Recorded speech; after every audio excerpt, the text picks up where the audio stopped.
안녕하세요, 가치남입니다. 다시 날씨가 정말 더워졌죠? 다들 좋은 주말 보내고 계신가요? 오늘 영상은 전반적으로 지난 며칠 동안 코스피에서 외국인이 큰 매도세를 보여주었지만 그래도 외국인은 어떤 업종을 많이 매수했는지 한번 살펴보도록 하고, 또 기관과 외국인은 어느 업종을 관심을 가졌고 또 많은 자금들이 몰렸는지 다양한 측면에 대해서 말씀을 드려보겠습니다.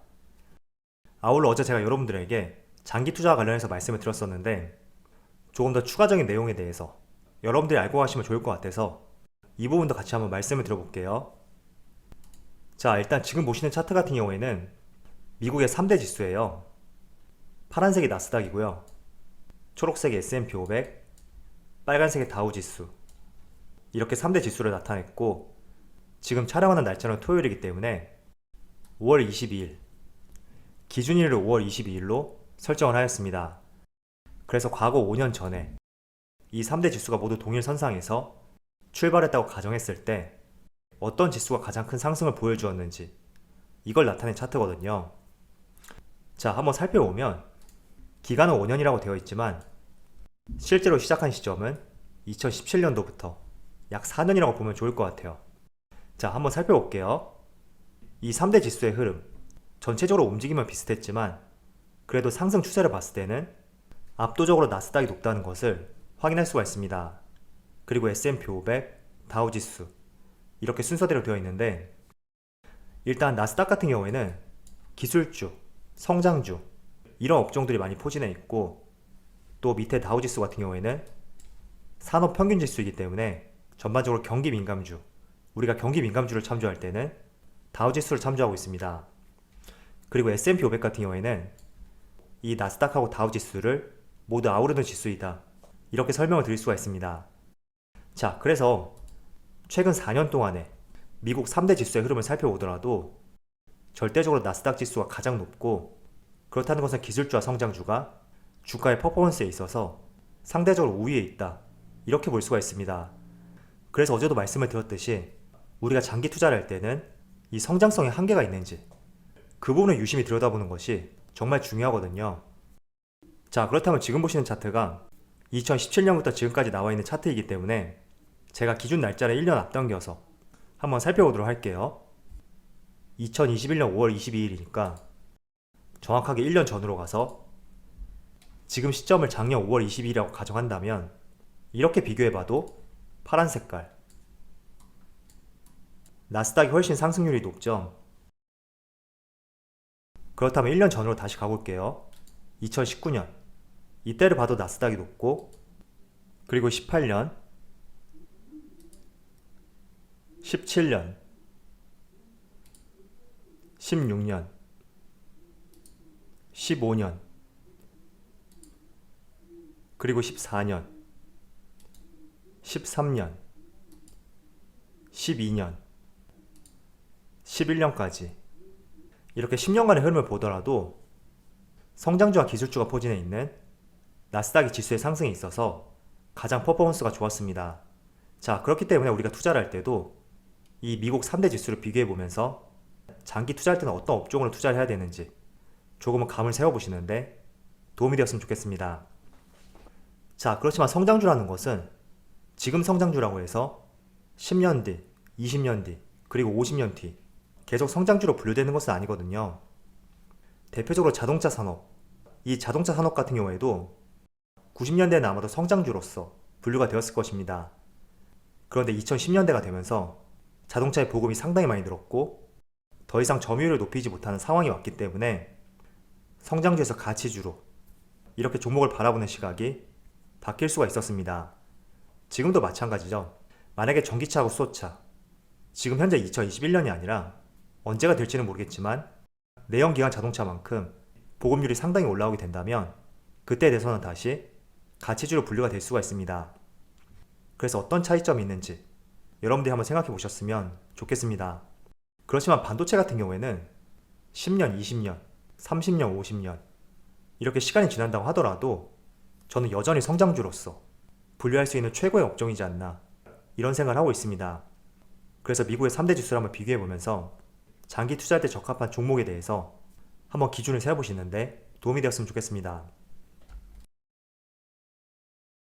자, 최근에 외국인의 수급을 보면 저는 개인적으로 5월달이 되었을 때 공매도가 재개가 되고 이 때문에 외국인의 새로운 수급에 대해서 조금은 기대를 할 수 있지 않나 이런 생각을 가지고 있었습니다. 그런데 지금 보시는 것처럼 4월 말부터 4월 27일부터죠. 단 하루를 제외하고 매일같이 매도세를 보여주고 있습니다. 그리고 5월 1일부터 5월 22일까지 약 3주 동안의 매도 폭을 보면 외국인이 약 9조 원 가까운 큰 순매도를 보여주었거든요. 자, 이렇게 9조 원 가까운 큰 순매도를 보여주는데도 지수가 크게 밀리지 않는다. 이 수치만 보고 생각해 봤을 때는 정말 대단한 선방이지 않나 이런 생각을 들게 만드는 것 같습니다. 그래서 외국인의 수급만 본다면 참 정말 쉽지 않은 구간이라고 보여지는데 그래도 이 와중에 외국인들이 매수한 업종도 있을 거란 말이죠. 한번 어떤 업종을 매수했는지 같이 살펴보도록 할게요. 자, 5월 1일부터 5월 22일까지 외국인이 가장 많이 매수한 업종을 살펴보면 바로 통신업 약 2,800억의 순매수를 보여주었고 그 뒤를 이어서 은행, 유통업, 건설, 종이목재 이런 순서로 매수를 보여주었습니다. 그런데 통신업을 제외하고 나머지 은행부터 종이목재까지 그렇게 큰 순매수를 보여준 것은 아니기 때문에 의미 있는 수치는 아닌 것 같습니다. 자, 그렇다면 같은 기간에 기관을 한번 살펴보겠습니다. 자, 기관은 운수장비 그리고 다소 포괄적인 코스피하고 중형주를 제외한다면 의약품, 제조업, 음식료업 이런 순서로 보여주었습니다. 여기 운수장비 같은 경우에는 자동차 그리고 자동차 부품주, 조선 업종들 이런 업종들이 포함이 되어 있는데 그 중에서도 자동차 관련주들 5월부터는 꾸준히 기관들의 매수세가 들어오고 있고 또 연기금도 3주 동안 2천억이 넘는 강한 매수세를 보여주었기 때문에 5월 3주간을 살펴봤을 때는 외국인은 통신업종에 그리고 기관은 자동차 업종에 가장 크게 집중했다. 이렇게 정리를 할 수가 있습니다. 물론 자동차 관련주뿐만 아니라 의약품, 제조업, 음식료업 다양한 업종의 매수세를 보여주었네요. 자, 그럼 제가 3주 동안 보여드렸으니까 이번에는 2주 동안으로 기간을 좁혀보겠습니다.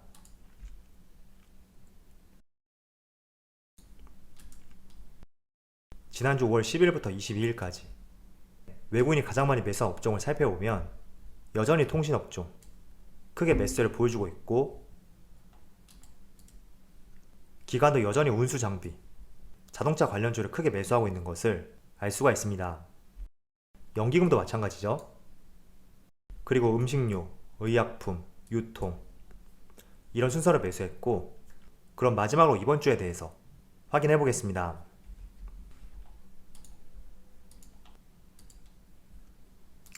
(5월 17일부터 5월 22일까지) 이번 주에 외국인이 가장 많이 매수한 업종은 통신업을 제치고 새롭게 서비스업이 포함이 되어 있죠. 자, 거래소에서 분류하고 있는 이 서비스업에는 카카오, 네이버, 그리고 게임, 여행, 엔터 이런 다양한 업종들이 포함이 되어 있고 그 중에서도 카카오와 네이버 저는 이 두 종목이야말로 이번 주에 가장 흐름이 좋지 않았을까 이런 생각을 가지고 있습니다. 자, 그렇다면 동일한 기간에 기관을 한번 살펴볼게요. 기관은 대체적으로 제조업, 전기전자, 운수장비, 서비스업 이런 업종들을 많이 매수했죠. 그래서 운수장비, 자동차 관련 종목들은 꾸준히 매수세를 보여주고 있고 새롭게 전기전자와 제조업종 이런 업종이 포함이 되었습니다. 참고로 전기전자하고 제조업종에는 우리가 흔히 알고 있는 반도체 기업들 그리고 전기차 배터리 기업들 또 삼성전기와 같은 MLCC 이런 기업들도 포함이 되어 있거든요. 그래서 어제 한미 정상회담 때문에 기관이 이번 주에 매수세를 보여준 것인지 조금은 궁금증이 생기고요. 이런 수급이 과연 다음 주에도 이어지는지 여기에 대해서 한번 고민을 해봐야 되지 않을까 이런 생각을 가지고 있습니다. 자, 왜냐하면 새롭게 전기전자하고 제조업 이런 업종이 포함이 되어 있다면 한번 관심을 가져볼 수는 있습니다. 그런데 한미 정상회담은 특수한 상황이 포함이 되어 있기 때문에 어떤 새로운 내용에 대한 기대감으로 단지 매수가 들어온 것인지 이런 것을 가늠할 수는 없기 때문에 다음 주를 한번 지켜보셨으면 좋겠고요. 그리고 실제로 정상회담 결과를 보더라도 반도체 44조 원 투자권 이 내용을 제외한다면 특별히 새로웠거나 우리가 기대할 수 있는 그런 발표는 있었던 것은 아니라고 보여주고 있습니다. 그렇지만 삼성전자하고는 달리 지금 SK 하이닉스를 중심으로 기관들의 매수세는 조금씩 들어오고 있으니까 한번 같이 지켜보셨으면 좋겠고요. 지금 하이닉스의 수급을 보시면 지난주 금요일 이때를 제외하고 기관이 4거래일 동안 비교적 강한 매수세를 보여주었습니다. 그리고 기관의 주체를 보시더라도 대부분이 골고루 매수세가 들어오고 있거든요. 그래서 제조업과 전기전자 업종, 과연 내일도 기관의 수급이 크게 들어오는지 같이 한번 지켜보는 것도 좋은 포인트가 될 것 같습니다. 자, 그렇지만 저는 여기서 서비스 업종, 이번 주에 외국인과 기관이 모두 강하게 매수했던 업종 중에 하나이기 때문에 네이버와 카카오, 다음 주에도 좋은 모습이 나올 수 있는 가능성이 높지 않을까, 이런 생각을 가지고 있습니다. 물론 연기금도 지난주에 많이 매수를 했죠. 그럼 두 종목의 수급을 한번 살펴볼까요? 자, 카카오의 수급을 한번 살펴보면 5월 1일부터 5월 22일까지 기관과 외국인의 누적 순매수를 살펴보면 철저하게 매도 우위에 있다, 이렇게 볼 수가 있습니다. 그리고 기간을 조금 더 좁혀보면 5월 10일까지 2주 동안 살펴봤을 때도 철저하게 기관과 외국인의 매도 우위에 있다, 이렇게 볼 수가 있죠.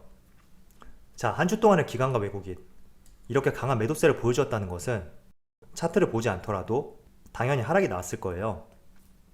그렇다면 이번 주를 한번 좁혀볼게요.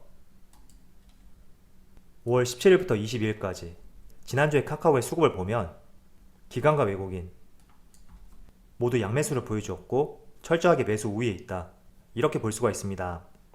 그래서 지난주에 기관과 외국인에서 그동안 지루했던 카카오 종목에 대해서 다시 수급이 들어온 것은 아닌가, 이런 생각을 들게 만드는 의미 있는 수급 변화라고 보여지는 것 같습니다. 그럼 네이버를 한번 살펴볼게요. 자, 네이버도 마찬가지로 5월 첫날부터 22일까지 역시 기관과 외국인의 동반 매도세가 있었고 두 주체 모두 매도 우위에 있었습니다. 그리고 기간을 좁혀보면 10일부터 22일까지 살펴봐도 모두 기관과 외국인 매도 우위에 있죠. 그럼 날짜를 17일부터 22일까지로 살펴보면 이렇게 보니까 기관과 외국인 카카오와 마찬가지로 두 주체 모두 순매수를 보여주었고 매수 우위에 있다는 것을 확인할 수가 있습니다. 자, 네이버의 차트를 볼게요. 확실히 기관과 외국인의 순매수가 집중되었던 지난주에 이렇게 흘러내리던 주가가 다시 반등하는 모습이 나왔습니다.